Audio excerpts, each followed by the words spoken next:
Karong adlaw atong gisaulog ang Independence Day. Apan sa showbiz industry, ang wedding nilang Toni Gonzaga ug Direk Paul Soriano ang saulugon sab sa ilang mga families and friends.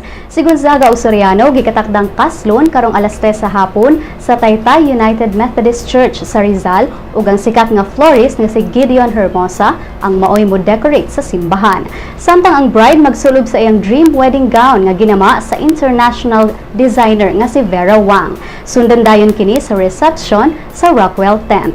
Sa miaging gabi, gipahigayon ang despedida de soltera diin mihalad og awit si Soriano ngadto sa iyang pangasaw unong si Gonzaga.